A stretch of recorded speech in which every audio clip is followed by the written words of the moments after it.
What's going on, everyone? So, one of the things that is currently driving me crazy, and look, there's a lot of things that are driving me crazy about the Lakers, but one thing that's really standing out is Spencer Dinwiddie. And not so much Spencer Dinwiddie himself, but more so the utilization of Spencer Dinwiddie, right? When we first acquired Spencer Dinwiddie, I was pumped. I was hyped. This is a guy that we were considering potentially trading for, and we ended up getting him for free. Now, I didn't think Spencer Dinwiddie would all of a sudden make us the best team in the league, but I did, and I still do believe he's a guy that can make a genuine impact on this roster. I mean, you're talking about a 6'5", 6'6", 215-pound combo guard that could play on ball, play off ball, be a point of attack, got some good athleticism, could play solid minutes, could just, when guys like LeBron and D'Lo go to the bench, Spencer Dinwiddie can step in and play a significant role. Like, he was a player that fit a big need and role that we were lacking. And it was like, okay, great, we got somebody that can really fill that. I mean, even more so than what Gabe Vincent would have done if he was healthy all season. And I still like the idea of Spencer Dinwiddie and Gabe Vincent as like your two guards off the bench, give you some point of attack. I wouldn't even hate if you moved one of them into the starting unit and brought in like a Reeves or something off the bench and just kind of had that balance. But regardless, the point is the versatility that Spencer Dinwiddie gives the Lakers. And yet, Spencer Dinwiddie has gotten no real moments or opportunities. The guy is just basically standing in the corner the entirety of the game. And the best game he's had so far was his second game, in which he gave 10 points and 4 assists with 2 steals. Right? He's averaging, his first 2 games was giving you 2 steals. Since then, he hasn't gotten a steal. His numbers have gone down the last 3 games because he's just basically in the corner doing nothing, right? And to me, this is a coaching issue, and it's something that has bothered me all season because it's not just Spencer Dinwiddie. I have talked heavily about how it drives me crazy the way Rui Hachimura is utilized on this team. I think he's a legitimate offensive threat that should be averaging at least 15 to 20 a game. And he doesn't need a ton of shots to do that. He is one of the more efficient guys in the league. I mean, go look at his percentages. I mean, he's in like the 75, 80 percentile as far as like mid-range and stuff goes. That's insane. He only needs like so many shots, but Christian Wood is another guy that it drives me crazy the way he is utilized. I don't believe Darvin Ham is good at putting players in proper position to be the most successful.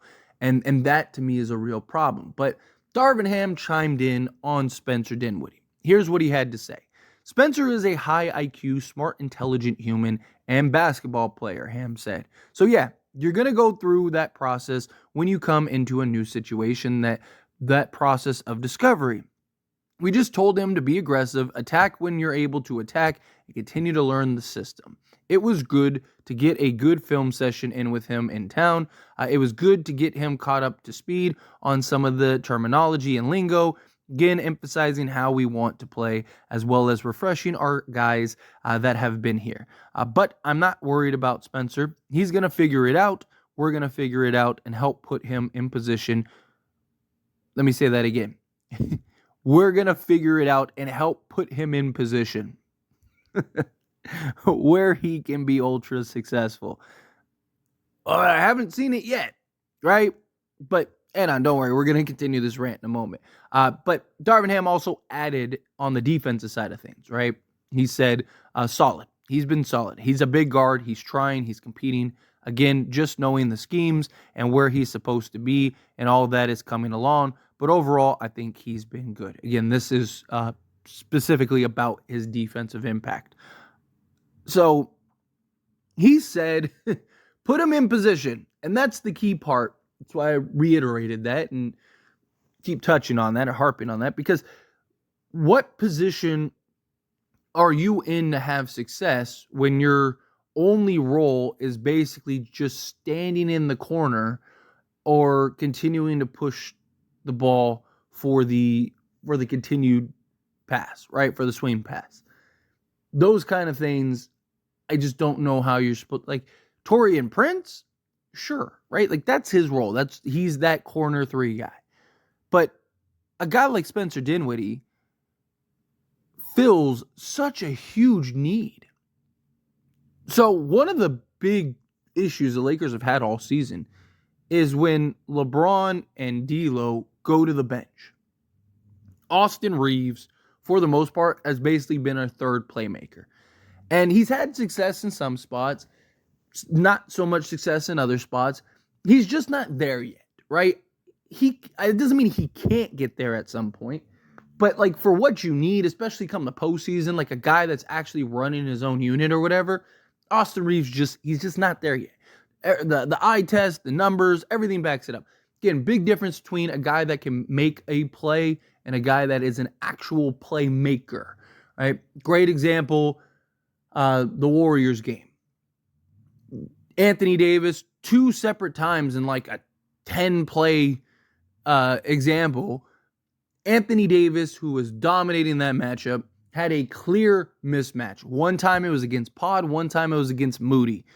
And Austin Reeves, literally right in front of him, instead of recognizing that, giving the ball up as a playmaker would, he decided it was better to take a huge, deep, contested 3 and missed both of them, right? Where a guy like D'Lo, he recognizes that mismatch and he gives him the basketball. A guy like Spencer Dinwiddie recognizes that mismatch and gives the ball up, right? There's a big difference. I never really talked about it heavily. I never really dove into it heavily because we didn't really have another choice.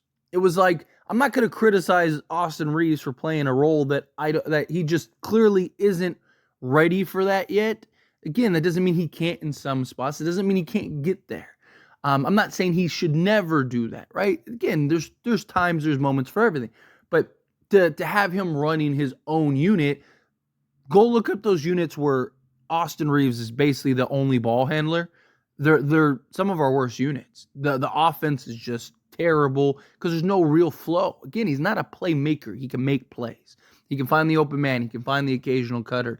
He can throw the lob, right? He can do the basic stuff. He can run the basic pick and roll, things like that. But he's him when you need him to basically create for everybody, that's where he kind of falls off. But Spencer Dinwiddie is known for that. Spencer Dinwiddie has done that everywhere he's gone. I mean, last year for Dallas, he was incredible.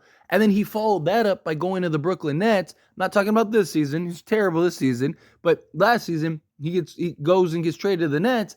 And Spencer Dinwiddie averaged just like a hair under 18 points and 9 assists. He's a guy that is a huge need. But because all we had was Austin Reeves. Well, now, guess what? It's time to move Austin Reeves off ball. Austin Reeves is best when he has the ball in his hands and he's allowed to be aggressive and score the basketball. Look at like the Boston game, not series. The Boston game, right? Austin Reeves dominate. People always point to like games like that because he's had multiple games like that. You know, everybody's out. Austin Reeves takes over and we win. Yes, because guess what? He has to be aggressive. We need somebody that can just go and drop 30. And so Austin Reeves, instead of having to play that balancing act that he's just not comfortable with yet, or he hasn't quite figured it out all the way, guess what? He doesn't have to play that balancing act. He gets to just be aggressive and score, and he took 18 shots, and he scored 30-something points, and guess what? We won the game. So now you have Spencer Dinwiddie. When D'Lo goes to the bench, Spencer Dinwiddie should be in running the point guard position. It's a simple concept. It doesn't take rocket science. It doesn't take brain surgery. You brought Spencer Dinwiddie in to be a combo guard and be that secondary playmaker off the bench that we've desperately needed and haven't had all season. Well, when LeBron goes to the bench and D'Lo goes to the bench, right, there are these moments where our entire offense just falls off of a cliff. And so, and you need to get those, like, what are you going to do? You're going to play D'Lo and LeBron 40 minutes a game? Like, no, you need time. But guess what? Now you got a guy in Spencer Dinwiddie who, even for 10 minutes a game, can just completely take over and run an offense and be aggressive and all that stuff, right? Darvin Ham talked about how he's gone over film and, you know, he's breaking things down from him. So that's good. Maybe it really is just kind of like, you know, Spencer Dinwiddie is not comfortable yet. He hasn't really found his stride. He hasn't really found his role. Right? It's only been 5 games. It's not like Spencer Dinwiddie's played 40 games and he's still having these struggles. It's been 5 games. Maybe he's still trying to navigate. Maybe he's still trying to figure it all out. Okay, I'll give him the benefit of the doubt in that regard. But I don't know how to judge Spencer Dinwiddie. I don't know if he really is bad. I don't know if he, I'm not saying, again, even when we got him, I said I believe he's a guy that can have a true impact on this roster that will definitely make us better, right? I think if we had Spencer Dinwiddie to start this season, I don't think we're the number 1 seed, but I think we're really genuinely in the mix more so than we already are. Like, you don't think Spencer Dinwiddie would have been worth, say, 3 or 4 games more than what the Lakers have won right now? I do. So Lakers would have at least 34 wins. So they'd be basically the 6th seed right now, I think.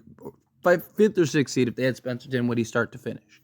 Because, one, I think he would have been more comfortable. I think he would have been more on ball. I don't think that a lot of the habits that the Lakers have already built, I don't think that they would have built. Right? So I was like, man, Spencer Dinwiddie, he's a guy that could really kind of make up for some wins that we might not have won otherwise. But he has to be utilized the right way. Right? Like, if he's just going to continue to be out there and just basically tucked away in the corner, I mean, nobody's really looking for him. There are genuine, stretches. And I'm not talking 30 seconds. I'm talking entire sequences he's out there on the floor.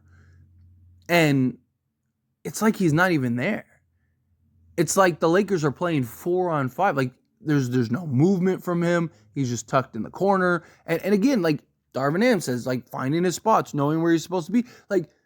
Okay, so then why is he always just seem to be, stuck in the corner? That's not his game, right? Can he knock down the occasional 3? Sure. Is there a game where he could get hot and knock down 4 or 5 3? Yeah, sure.